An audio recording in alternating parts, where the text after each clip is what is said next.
I want to show you how I 10x one of my e-commerce businesses in less than 30 days, from going from $3,000 a month all the way up to $30,000 a month. And this is a no BS video, so I actually want to go through the concept of like what I was doing and the idea behind it. I want to go through the strategy, the tools that I use, and the actual promotion itself. So I'm going to tell you everything. And if you're watching this and you do not have an audience built already, this will not work for you. I just want to be transparent out of the gate. So let's get into it. Let's jump to the computer and check out what we did. Real quick, before we jump over to the computer completely, I have to mention that this concept was just an idea to begin with. Now, it is a proven strategy as a business model, but I took it and formulated it down into a marketing strategy itself.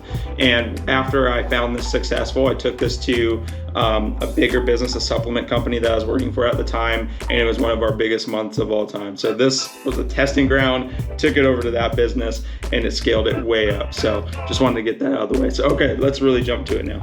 All right, we're on the computer, and what we're looking at is the dashboard for the e-commerce company that I was referencing in the intro. So this is a company that was founded by a good friend of mine, now business partner, Cameron. And when I met him back in October, that time frame, October, September, somewhere around there, I had a skill set in e-commerce and marketing and analytics and technology and all that kind of stuff. And he had an audience. He is a really good content creator, really good on camera. And I said, hey, you have the same hobby as I do. Let's work together, use our skills to build up your e-commerce store. So he had an e-commerce store, wasn't doing much at the time. I think the most they did was maybe $40K in a year. And so I jumped in around October and I saw, okay, cool, about $2,000 for that month. And I said, hey, do you mind if I take over your Black Friday, Cyber Monday promotion over in November? He's like, yeah, sure, why not? And so I did. I just did small things. I just sent out a few emails and things of that nature, and it doubled. I was like, okay, that's cool. Good testing ground. I didn't do much. I didn't have a lot of free time, so I just tested it out. Then I had this concept that I wanted to implement. So this concept is geared around giveaways. I'm sure you've seen giveaway companies and all of that. So I took what that business model was, and I boiled it down into just a promotion for within a company, not the entire business model. So what we did was in December, we tested making the cupcake before the cake, meaning bake something small and test it out before going all out. So the concept was, hey, let's run this giveaway model for December and see how it goes. Let's see what happens. Let's see what breaks. Let's see what things kind of come up that we're not expecting. So December 1st to the 31st of 2021, that's what we did. Okay, doubled it again since November. So so obviously in my brain, I'm like, this works. And so what we used was we used an exhaust for a very specific car, and it was used and we were giving it away. They've seen it in videos, they've seen it through the content the audience has, and there's just a finite amount of people that would be willing to enter this giveaway and to purchase. So this to me was a really good inkling to, oh, what if we open the doors a little bit, made it more inclusive? That way you didn't just have to have the specific car to be interested in the giveaway, and flooded, more communication, more advertising, things of that nature. Now, before we did that, the reason why we baked the cupcake is because we didn't know what was going to happen, and we found out what happened. Great, revenue went up, but actually, everything was being fulfilled out of his barn at the time. So it was like he would have t-shirts made, it'd be shipped to his place, and then he'd package up the orders and ship them. Now that was capacity. $8,000 a month was capacity that we noticed. And so we needed time to undo the operations that were currently taking place and build the operations for scale. So the following month, you can see in January, that's exactly what we did. So we baked the cupcake first, we found all the holes, and we're like, okay, let's take a step back, let's focus on cleaning up the operations, and let's build the operations for 10x what we would have done, right? So if we 10x the business, then what are the things that could definitely hold us up? Like, what would stop us? What would create a bad experience for the customer? What would stop us from obtaining more revenue and growing? So we looked at all of that. We looked at support. We looked at how things were being fulfilled, and we made decisions based on that. We were able to scale up. We had to reduce the profit margin just a tad in order to streamline our operations, not hire a bunch of people, and be able to scale things up. So we did all that, and that's when the very first day of the following month, that's when we launched. We took the entire month to go clean up operations, and so we went from $3,000 a month all the way up to $31,000 a month, and you could see we almost did our revenue in that entire month in just a day. So what we essentially did is we cleaned up the operations, and then we launched the promotion. So we tested it back in December. We got some good ideas that it was going to work. We cleaned up everything, all the holes that we found for a month, and then we launched it in February, and it literally did 10x, and it continued to do that beyond February. Even in March, I think March was even bigger, $44,000 a month, but it was mostly because of that last day right there, $12,000 in a day. So we did all this to make sure that we could be able to obtain that scale without blowing up the entire business. So anyways, I wanted to show you kind of the concept and the process that we went through to make that happen.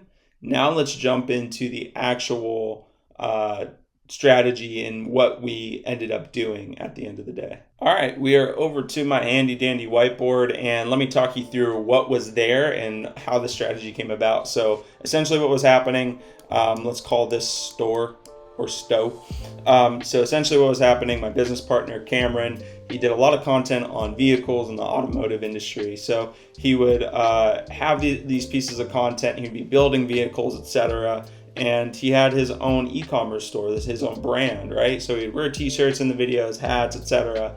And he would talk about them. People would naturally, organically go over to the store, the e-commerce store, and purchase. Now the store is on Shopify. The reason I say that, because I'm a bit of a tech nerd, so I want to make sure that that's known. Big component of Shopify, or advocate for Shopify. But if whatever's working for you works, right? It's just e-commerce at the end of the day. Make sure what you're doing works for you. But anyways, so he's sending people over to a Shopify store and they were purchasing. Now this wasn't a heavy marketing strategy. There wasn't any kind of advertising going on. So I saw that. Now, at the time, I was in the middle of growing a company, a supplement company, from $0 to $50 million plus. And I saw a similar situation going on here. There's an influencer, they had a back end, meaning the store, and they were able to bridge that gap to send people to go purchase. I said, okay, let me take that same concept and apply it here. Now, in this industry, the automotive vehicle industry, I looked for other key players in it, and I noticed a company called 8080, their whole entire business model is predicated on giveaways. And so what they would do is they'd go find a vehicle, they would promote it, and they would say, hey, enter to win this vehicle by purchasing something on our store. Every dollar you spend, equals X amount of entries. Let's say one entry right now. So every dollar you spend is equal to one entry. Now this was their entire business model. I just wanted to take their business model and compress it down into just a promotion. That way the entire business wasn't built on having to do a giveaway every single month. Now we ended up doing that every single month or every other month, something along those lines, because it was working really well. It was a great way to scale.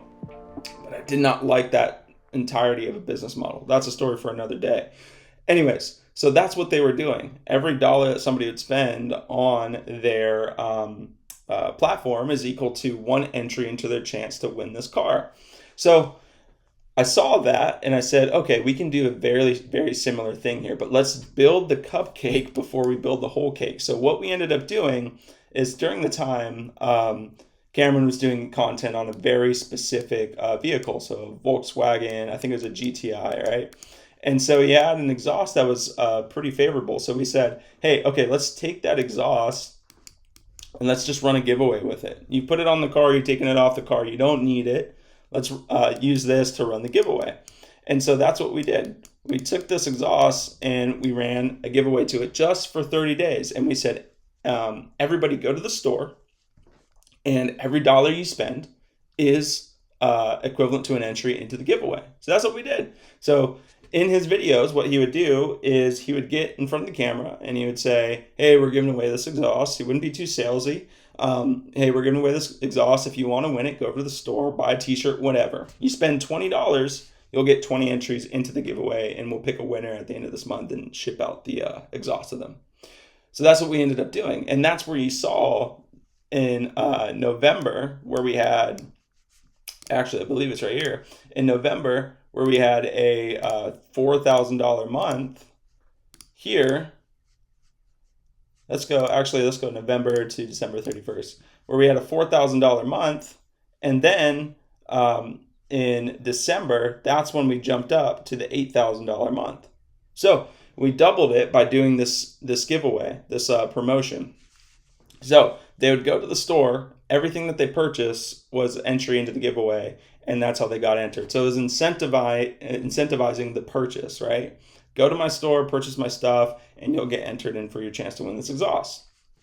So that's essentially what was happening. I know these are all just random scribbles. It's just there to help me keep my brain on track. So that was what was happening. So now we took that concept and we said, okay, let's extrapolate on it. Let's take what 80/80 has done from a car perspective and do it for an entire vehicle. So what we ended up doing is, first of all, we needed to get a little bit more granular in what we're using. So here's the tools that we used. We had Shopify, as you know. We had a storefront with all of our stuff. Now we needed to get a couple of apps. So we're going to grow this thing. It's a lot harder to track 40,000 entries or 30,000 entries than it is 8,000 entries. We didn't have any kind of software or anything like that. So the first thing that we did was utilize Printful. Now, at the time, Cameron was shipping everything out of his bar, and he had a few buddies and stuff like that, and they'd be manually shipping stuff out. That couldn't happen anymore. He's the main content creator. He's the visionary for the brand. He can't be shipping the orders too. We'd get bogged down, and we wouldn't have people coming in. So we had to remove that barrier. We had to, remove some of the profit margin in order to clean up the operation. So that's when we went with a company like this, Printful, which is print on demand. So all of our products, instead of going to the screen printer, having them print them, send them back to us manually ship them. As the order came in, the t-shirt was printed and it was shipped out to the customer via this company. We never saw those orders. There's a few products that we kept in-house for quality reasons, but for the most part, a lot of the products all went through print on demand. They made it really nice, really seamless. So now we knew, hey, we get to spend less time, packaging these orders and more time on the promotion. Now, the second one that we use is something called Viral Suite. Now, just full disclosure, I'm not getting paid or have any affiliation with these companies I'm talking about here. It's just what worked for us. And so I just feel like I need to be transparent and say, hey, this worked for us. It might work for you. But anyways, Viral Suite, they keep track of every entry that is placed. So when you're running the giveaway and customers are purchasing through the store, there's manual ways you can get around this. This makes it easier. They pretty much calculate in the back end, hey, this customer ordered $75 worth of stuff. They have 75 entries tied to their name. They come back, purchase later, ties those entries back to their name. Helps us keep track, helps us stay compliant, all of that good stuff. Now, there's a lot of good resources before you go out and do this that I suggest you go find. I'm not, like a legal individual or anything, but I suggest do some research on these. There has to be a free method of entry and all of that to make it completely fair and clean. But go do some research before implementing anything like that. Now, lastly, what we utilized was something called Klaviyo. And what Klaviyo is a way to, if you don't know what Klaviyo is, it's a way to set up your email marketing, your SMS marketing, things of that nature. Klaviyo is my favorite. It's the most intuitive. It's the most advanced, in my opinion. There's other ones out there like MailChimp. You can use Shopify itself to do that kind of stuff, but we needed a way to communicate with people that were coming to the store, putting in their email address and getting them to purchase again. So we utilized Klaviyo for that matter. Now, those are the essential tools that we used. We used other smaller apps and things of that nature to make the store pretty, but those are the main ones that we use. All right, now, so you got the tools all set up, everything that you need. Now it's time for the actual promotion itself. So out of the gates, I wanted nothing to change. I didn't want it to feel like, oh, whoa, this has got real salesy. I wanted it to be just a smooth transition over to, hey, we're not really selling much. Hey, we're selling stuff now. And when I say selling, I mean like promoting. And if you take that leap from you're not really promoting much to promoting heavily, leaves a really bad taste in people's mouths. So I wanted to keep it as clean as possible. So in those videos that Cameron was making, that should probably be a rectangle, he would just talk about the giveaway. So during that time when we went from exhaust to the cleaning up the operations month to the full-on vehicle giveaway, we purchased a vehicle for $4,000, and then Cam was going to fix it up in those videos, and then we're going to pick a winner. So that way there was actually content on it. In the videos, the content was still the same. He was still working on cars. He didn't change much. He would just put in a small, let's call it an integration into the video that said, hey, we're actually giving this car away to somebody. If you want to get entered, go to the store, grab anything you want. Every dollar is an entry into the giveaway. So he would then send people to the store so that they can go purchase. And so when they purchased, they got entries in the giveaway, like I mentioned. And so there was a month's worth of videos. I think there's maybe 2 videos a week like that all sent people to the store. Now these are evergreen. You don't get all your views as soon as the video launches. So the more videos that stacked up, the more people that would go enter over the course of the month. So if one of these videos caught, let's say video number 2 caught, this video would go viral for us, and it would still bring in traffic at the end of the day.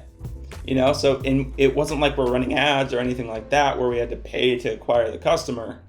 It was just an evergreen video that was continuing to bolster the sales. Now, as a reminder, this was an audience of 180,000 people. I'd say a rough audience for subscriber matter, but these videos were getting views based off 180,000 subscribers, and then like view count and all that kind of stuff that comes into play.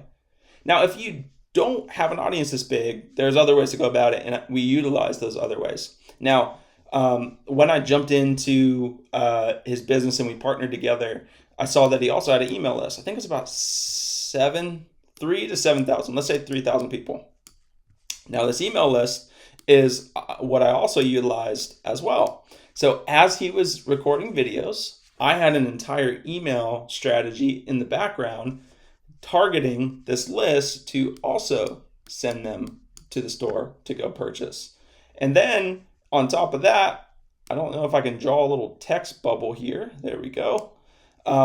We had a very small SMS list. I think maybe 50 to 100 people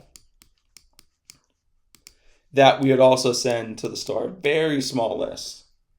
But all of this counts, right? It's all creating a halo effect. You see it in a video. You get an email about it. You get an SMS text about it. And we also had social media going. So that's a social media video, for example. So like Instagram, we had Instagram going as well. So we also had social media, and those were fairly big. I think maybe 5K. Let's just say 5K for example. And so we created a halo effect, because from somebody not being a customer at all, usually takes them about 7 touch points before they are willing to go purchase something. So we knew that we had to create a halo effect from his normal content, email, text message, social media, to get people to the store to go purchase.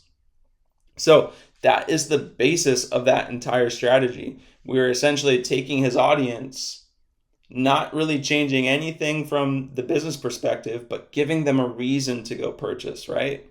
Not everybody that watches your stuff is just going to purchase your clothing or whatever it might be just because you're branding it.